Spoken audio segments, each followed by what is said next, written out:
कहानी का अगला भाग है आदेशों में कमी। आखिरकार शिरीन की माँ भी ऐसी ही थी। वो भी बहुत ज़्यादा तेज़ और होशियार थी। निश्चित रूप से कोई ऐसा व्यक्ति नहीं था जो उसे तंग कर सके। वो अपनी बेटी पर कैसे संदेह कर सकता है कि वो एक शैतान के वश में है। ऐसा लग रहा था कि वो शशिकला की सज़ा से दिमागी तौर पर काफ़ी ज़्यादा प्रभावित हो चुका है। जब उसने शशिकला के बारे में सोचा तो वो फिर से क्रोधित हो गया। श्रवण सिंह जो उसके बगल में था, वो श्याम सिंह को अपनी बहन की मदद करने के लिए कहने की कोशिश कर रहा था, लेकिन उसने उसे तुरंत ही डांट दिया।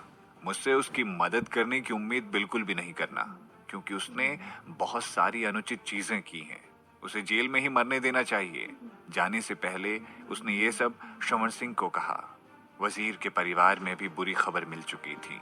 शकुंतला देवी घबरा गई थी और शशिकला की सजा के बारे में सुनकर अपना दिमागी संतुलन खो बैठी थी। जब उसने देखा कि वजीर श्याम सिंह वापस आ गया है तो वो तुरंत रो पड़ी और उसके सामने घुटने टेक कर उसकी बेटी को बचाने की मदद की भीख मांगने लगी। श्याम सिंह अभी गुस्से में था। उसने अपने पैर से उसे लात मारी और डांटा, ये वो बेटी है जिसे तुम इस दुनिया में लाई हो। एक माँ अपनी बेटी को इस तरह की शर्मनाक चीज करने की अनुमति कैसे दे सकती है। उसने शकुंतला देवी की अवहेलना की और दूर जाने के लिए मुड़ गया। श्रवण सिंह ने अपनी माँ को खड़े होने में मदद की और कहा, माँ कृपया रोना बंद कर दीजिए। अब रोने का कोई फायदा नहीं है। हमें शशिकला को बचाने के तरीकों के बारे में सोचना होगा। शकुंतला देवी ने अपना दिमाग खो दिया था और रोते हुए कहा, मैं सिर्फ एक गृहिणी हूँ। मैं और क्या कर सकती हूँ रोने के सिवाय। आपके पिता भी मदद नहीं करना चाहते हैं। उस लड़की की इतने लंबे समय से बढ़िया देखभाल की जा रही थी। वो सब बताओ, उस जेल में कैसे जीवित रह सकती है? तुम ही बताओ बेटा। श्रवण सिंह ने एक लंबी आह भरी। वो अपनी माँ को ये बताने के लिए खुद को नहीं मना सका कि इस मामले में सेनापति जी के बेटे की हत्या का मामला भी शामिल था। इस बार जेल की सजा सुनाए जाने के बाद शशिकला को बहुत तकलीफ हो रही होगी और शायद सबसे खराब स्थिति में वो अपना जीवन भी खो सकती है। उसने थोड़ी देर के लिए अपनी माँ को दिलासा दिया कि पिता शायद बहुत गुस्से में थे, इसीलिए वो उसकी बहन को नहीं बचाना चाहते थे। शायद उसके पिता अब उसे बचाने के तरीके के बारे में सोच रहे हों, लेकिन वो केवल इस चीज को जोर से कहना नहीं चाहते हों। अपने बेटे के बहुत सारे दिलासों के बाद शकुंतला देवी ने अपने मन में थोड़ी सी शांति हासिल की। श्रवण सिंह ने अपने चारों ओर खड़े सभी नौकरों को बर्खास्त करने के बाद उसने अपनी माँ से पूछा, माँ क्या आप पहले से ही बहन और 12वें राजकुमार के बीच के संबंधों के बारे में जानती थी? शकुंतला देवी की अभिव्यक्ति थोड़ी सी बदल गई। मैं हाँ नहीं। श्रवण सिंह ने तुरंत कहा, माँ क्या आपको अपने बेटे पर भरोसा नहीं है? मैं पूरी सच्चाई जानना चाहता हूँ ताकि मैं उसका विश्लेषण कर सकूं और शशिकला को बचा सकूं। इसीलिए मुझे सब कुछ सच सच बताइए। शकुंतला देवी ने अपने लंबे और सुंदर बेटे को देखा। वो ये जानकर प्रसन्न हुई कि वो आखिरकार उसका आश्रय बनने के लिए पर्याप्त परिपक्व हो चुका था। उसने अपने बेटे से कुछ नहीं छिपाया और उसे वो सब कुछ बताया जो वो जानती थी। वो काफी विस्तार से सब कुछ उसे बता रही थी और श्रवण सिंह सब कुछ चुपचाप सुन रहा था। जितना ज्यादा वो उसकी बातें सुन रहा था उतना ही वो अजीब महसूस कर रहा था। वो कुछ ज्यादा ही गंभीर हो चुका था। शिरीन के साथ कुछ तो गड़बड़ हुई थी। उसने कुछ सवाल पूछे जो मुख्य रूप से शकुंतला देवी की तरफ निर्देशित थे और शकुंतला देवी ने वो सब कुछ बताया जो वो जानती थी उन सवालों के बारे में।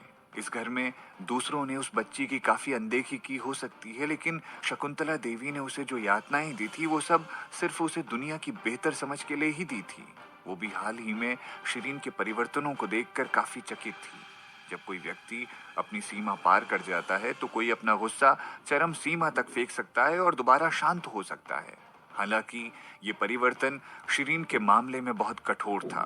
वो पूरी तरह से अलग व्यक्ति लग रही थी और यहाँ तक कि वो जो आभा लोगों के सामने प्रस्तुत करती थी वो भी बहुत अलग थी। अब वो वैसी नहीं थी, डरी और सहमी हुई सी। श्रवण सिंह ने ठंडे स्वर में कहा, शायद वो वास्तव में अब शिरीन नहीं है। शकुंतला देवी की आंखें चौड़ी हो गई और उसने पूछा, इससे तुम्हारा क्या मतलब है? श्रवण सिंह की आवाज कम थी, माँ शायद मूल शिरीन पहले ही मर चुकी है। वर्तमान वाली शिरीन उसका एक पुनर्जन्म है। शकुंतला देवी ने तुरंत कहा, ये संभव नहीं है बेटा। मैंने सुना है कि पुनर्जन्म लेना बेहद मुश्किल है। शरीर के रूप में विदेशी आत्मा का बिल्कुल सटीक मेल होने की आवश्यकता होती है।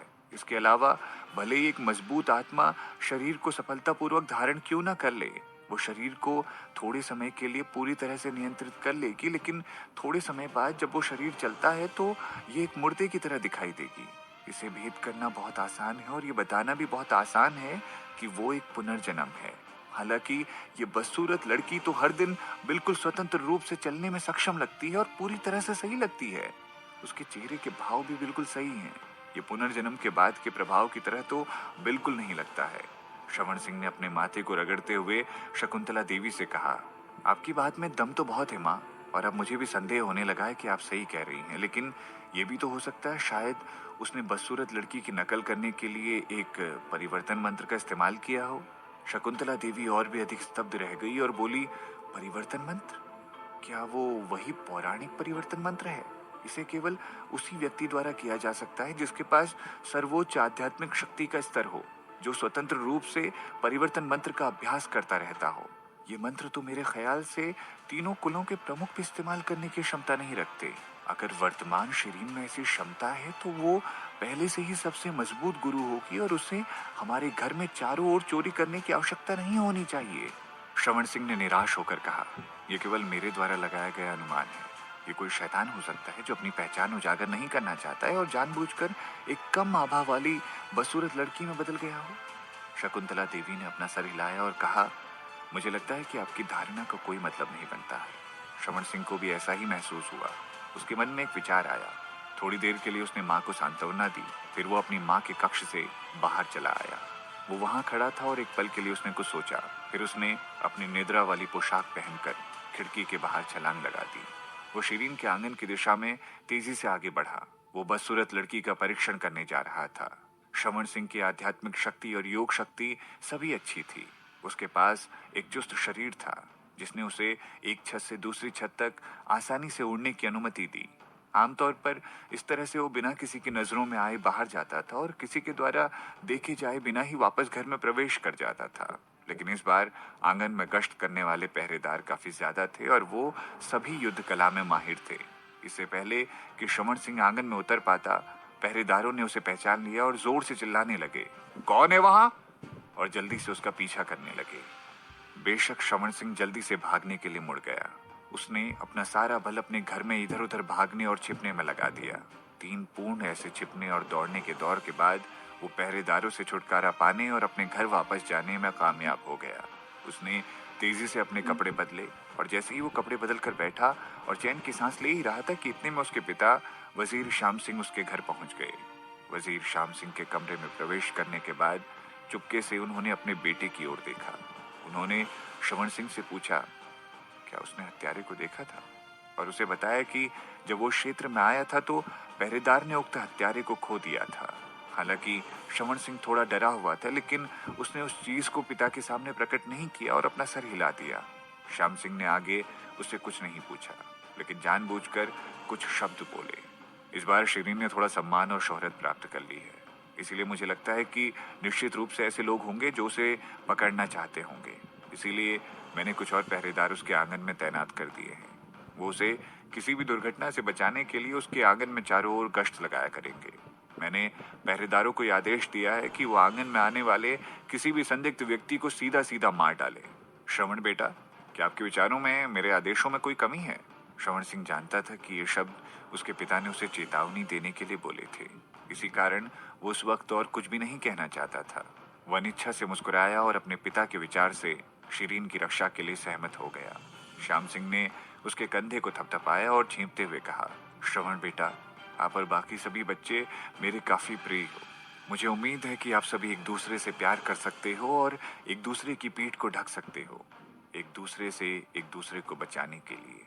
मुझे पता है कि तुम सब बहुत अच्छे हो और एक दूसरे के खिलाफ गुप्त रूप से योजना नहीं बनाते हो। अगर तुम सब ऐसा करोगे तो मेरा दिल टूट जाएगा।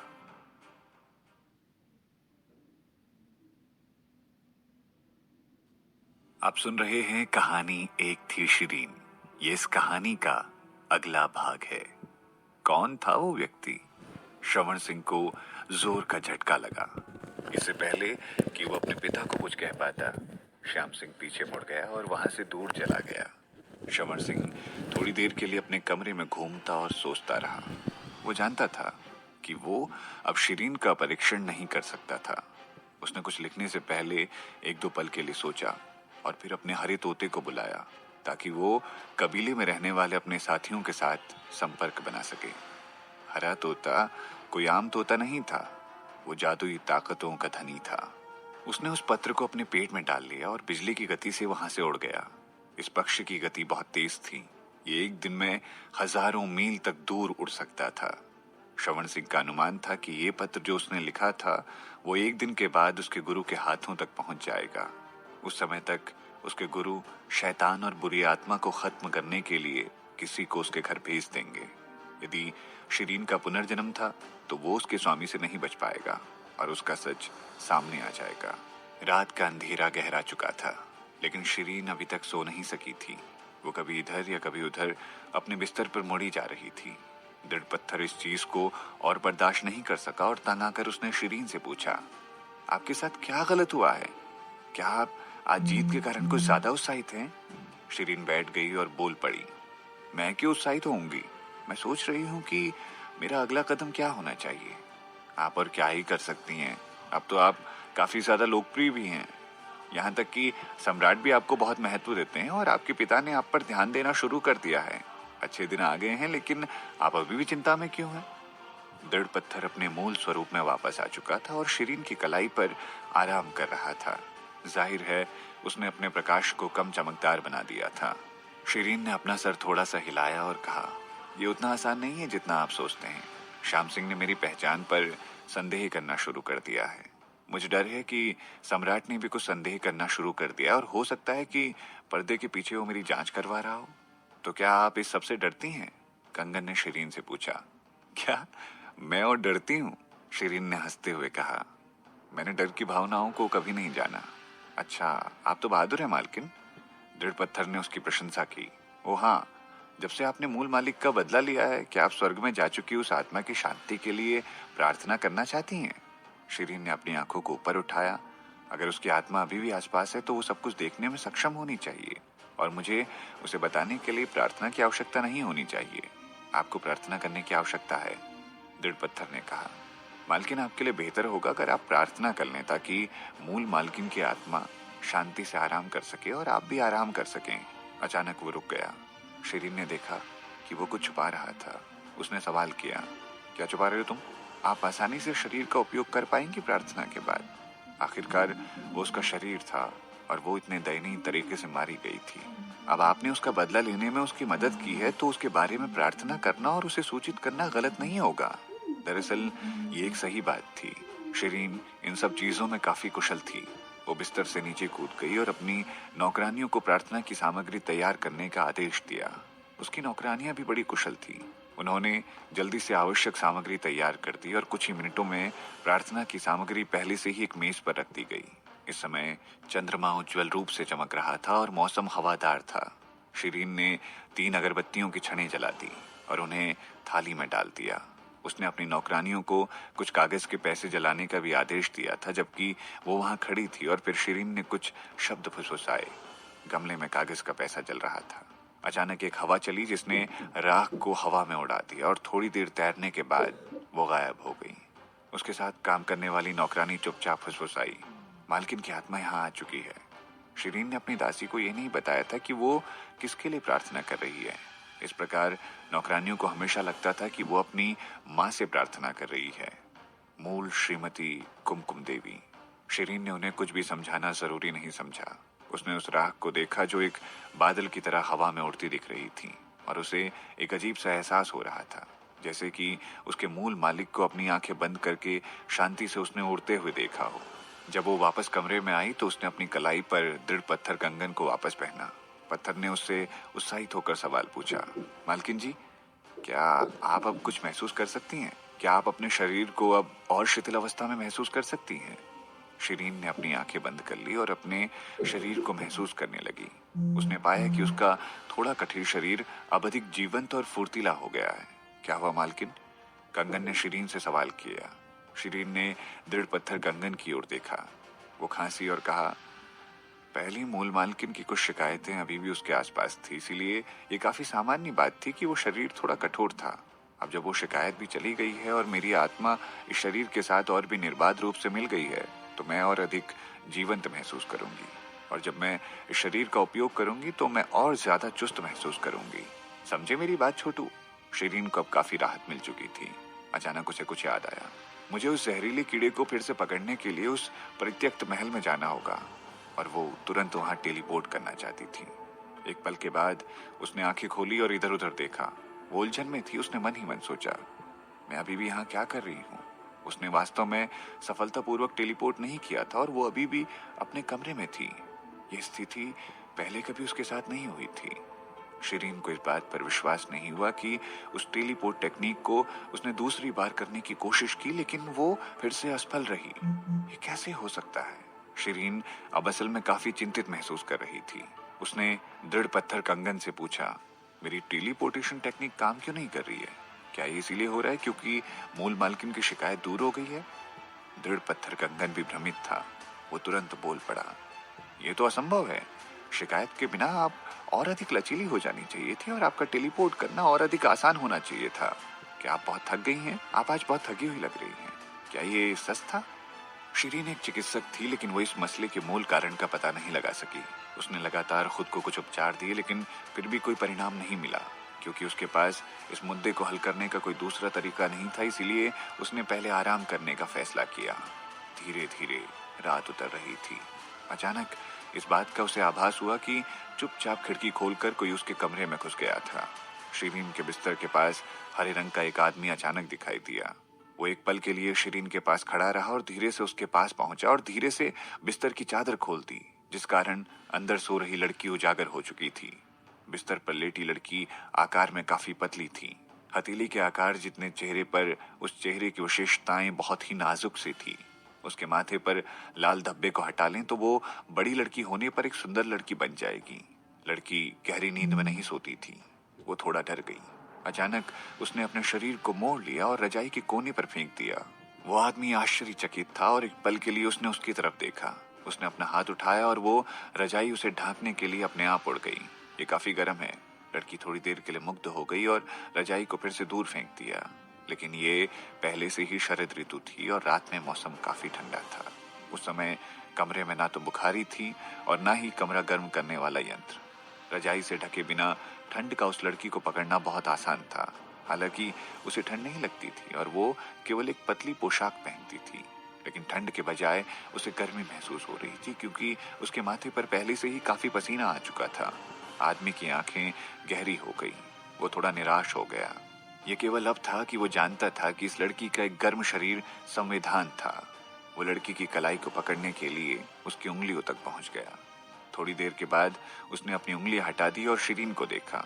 फिर उसने अपनी उंगलियां उसके चेहरे पर स्थानांतरित कर दी, जो कि उस पर जच रही थी। इसके बाद उसने अपना हाथ हटा लिया। उस व्यक्ति ने शिरीन के चेहरे को देखा और एक गहन विचार में डूब गया।